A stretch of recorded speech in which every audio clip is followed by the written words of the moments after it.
जय श्रीमन्नारायण। दोस्तों, आज हम सुनेंगे श्रीमद् भागवत महापुराण कथा 10वें स्कंद पूर्वार्ध का 48वां अध्याय। इस अध्याय में आज हम सुनेंगे भगवान का कुब्जा और अक्रूर जी के घर जाना। श्री सुखदेव जी कहते हैं, परीक्षित, तदंतर सबके आत्मा तथा सब कुछ देखने वाले भगवान श्री कृष्ण अपने से मिलन की आकांक्षा रखकर व्याकुल हुई कुब्जा का प्रिय करने, उसे सुख देने की इच्छा से उसके घर गए।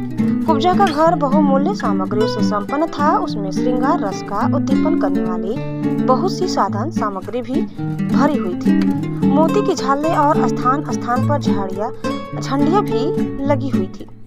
चंदों तवे तने हुए थे, सेजें बिछाई हुई थी और बैठने के लिए बहुत सुंदर सुंदर आसन लगाए हुए थे। धूप की सुगंध फैल रही थी, दीपक की शिखाएं जगमगा रही थी। स्थान स्थान पर फूलों के हार और चंदन रखे हुए थे। भगवान को अपने घर आते देखा कुब्जा तुरंत हड़बड़ाकर अपने आसन से उठ खड़ी हुई और सखियों के साथ आगे बढ़कर उसने विधिपूर्वक भगवान का स्वागत सत्कार किया। फिर श्रेष्ठ आसन आदि देकर विविध उपचारों से उनकी विधि पूर्वक पूजा की। कुब्जा ने भगवान के परम भक्त उद्धव जी की भी समुचित रीति से पूजा की, परंतु वे उसके सम्मान के लिए उसका दिया हुआ आसन छूकर धरती पर ही बैठ गए।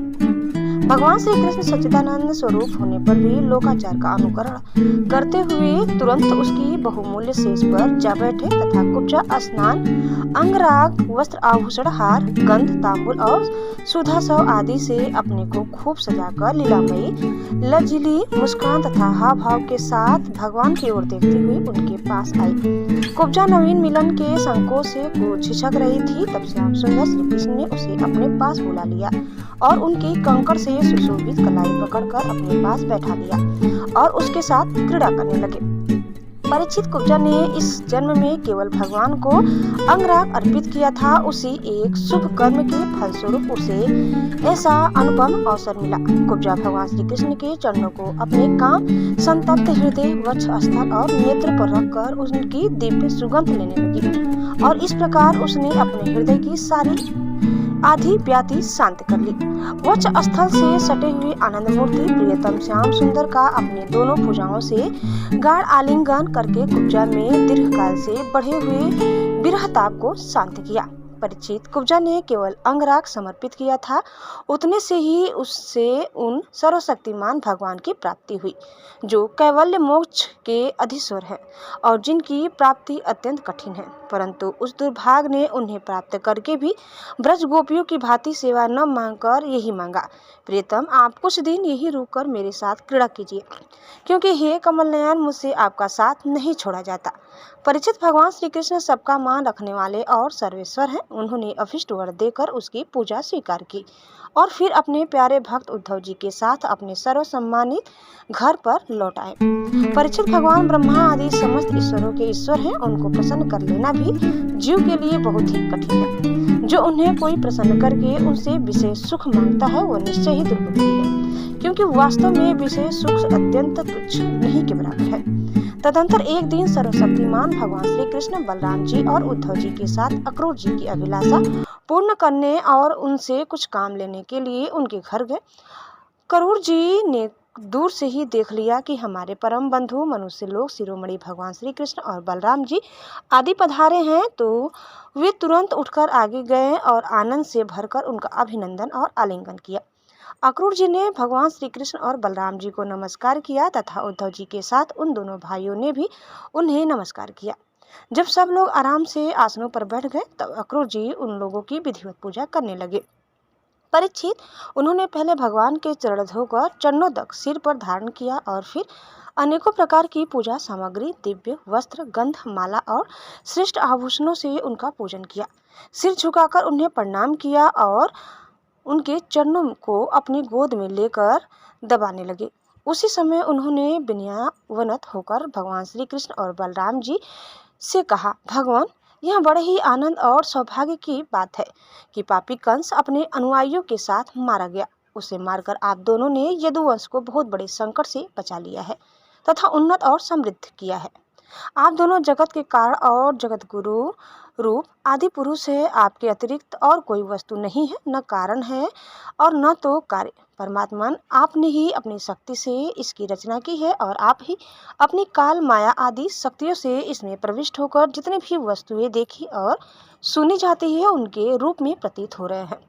जैसे पृथ्वी आदि कारण तत्वों से ही उनके कार्य स्थावर जंगम शरीर बनते हैं, वे उनमें अनुप्रविष्ट से होकर अनेक रूपों में प्रतीत होते हैं, परंतु वास्तव में वे कारण रूप ही हैं। इसी प्रकार है तो केवल आप ही परंतु अपने कार्य रूप जगत में स्वेच्छा से अनेक रूपों में प्रतीत होते हैं।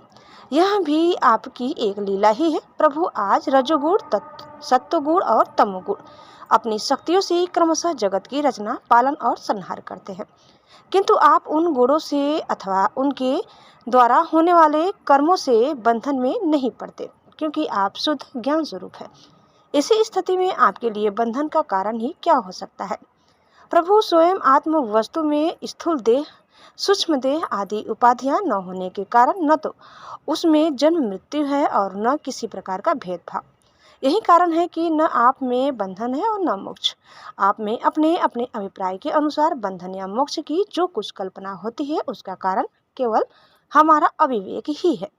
आपने जगत के कल्याण के लिए यह सनातन वेद मार्ग प्रकट किया है। जब जब इसी पाखंड पथ से चलने वाले दुष्टों के द्वारा क्षति पहुंचती है तब तब आप शुद्ध सत्वमय शरीर ग्रहण करते हैं। प्रभु वहीं आप इस समय अपने अंश श्री बलराम जी के साथ पृथ्वी का भार दूर करने के लिए यहाँ वसुदेव जी के घर अवतीर्ण हुए हैं। आप असुरों के अंश से उत्पन्न नाम मात्र से शासकों की 100 अक्षौहिणी सेना का संहार करेंगे और यदुवंश के यश का विस्तार करेंगे। इंद्रियातीत परमात्मा सारे देवता, पिता, भूतगण और राजा आपकी मूर्ति है। आपके चरणों की धोवन गंगा जी तीनों लोगों को पवित्र करती हैं। आप सारे जगत के एकमात्र पिता और शिक्षक हैं। वहीं आज आप हमारे घर पधारे, इसमें संदेह नहीं कि आज हमारे घर धन्य धन्य हो गए। उनके सौभाग्य की सीमा न रही। प्रभु आप प्रेमी भक्तों के परम प्रियतम, सत्ववक्ता, अकारण हितु और कृतज्ञ है। जरा सी सेवा को भी मान लेते हैं। भला ऐसा कौन बुद्धिमान पुरुष है जो आपको छोड़कर किसी दूसरे की शरण में जाएगा। आप अपना भजन करने वाले प्रेमी भक्त की समस्त अभिलाषाएं पूर्ण कर देते हैं, यहाँ तक कि जिसकी कभी क्षति और वृद्धि नहीं होती, जो एक रस है। अपने उस आत्मा का भी आप दान कर देते हैं। भक्तों के कष्ट मिटाने वाले और जन्म मृत्यु के बंधन से छुड़ाने वाले प्रभु, बड़े बड़े योगी राज और देवराज भी आपके स्वरूप को नहीं जान सकते, परंतु हमें आपका साक्षात दर्शन हो गया। यह कितनी सौभाग्य की बात है। प्रभु हम स्त्री, पुत्र, धन, स्वजन, गेह और देह आदि के मोह की रस्सी में बंधे हुए हैं। अवश्य ही यह आपकी माया का खेल है। आप कृपा करके इस गाढ़े बंधन को शीघ्र काट दीजिए।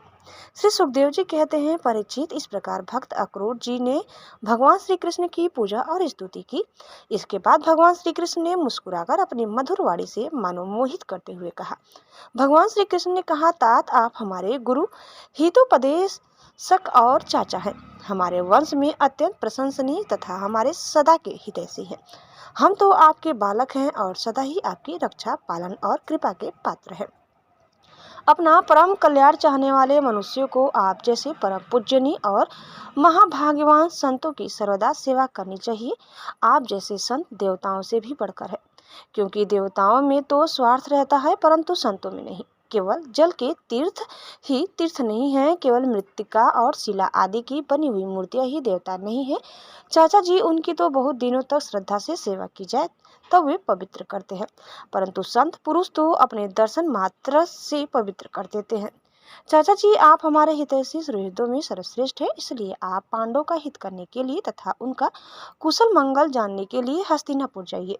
हमने ऐसा सुना है कि राजा पांडु के मर जाने पर अपनी माता कुंती के साथ युधिष्ठिर आदि पांडव बड़े दुख में पड़ गए थे। अब राजा धृतराष्ट्र उन्हें अपनी राजधानी हस्तिनापुर में ले आए हैं और वे वहीं रहते हैं। आप जानते हैं कि राजा धृतराष्ट्र एक तो अंधे हैं और दूसरे उनमें मनोबल की कमी है। उसका पुत्र दुर्योधन बहुत दुष्ट है और उसके अधीन होने के कारण वे पांडवों के साथ अपने पुत्र जैसा समान व्यवहार नहीं कर पाते। इसलिए आप वहां जाइए और मालूम कीजिए कि उनकी स्थिति अच्छी है या बुरी। आपके द्वारा उसका समाचार जानकर मैं ऐसा उपाय करूंगा जिससे उन सुहृदों को सुख मिले। सर्वशक्तिमान भगवान श्री कृष्ण अक्रूर जी को इस प्रकार आदेश देकर बलराम जी और उद्धव जी के साथ वहां से अपने घर लौट आए। तो दोस्तों, इस प्रकार कथा यही समाप्त करते हैं। उम्मीद करते हैं कि आपको हमारी आज की कथा जरूर पसंद आई होगी। कैसी लगी कमेंट करके बताइए। चैनल में नए हैं तो प्लीज़ लाइक, शेयर और सब्सक्राइब करना न भूलें। धन्यवाद। जय श्री कृष्णा, जय श्रीमन नारायण। एक बार प्रेम से बोलिए श्री बांके बिहारी लाल की जय।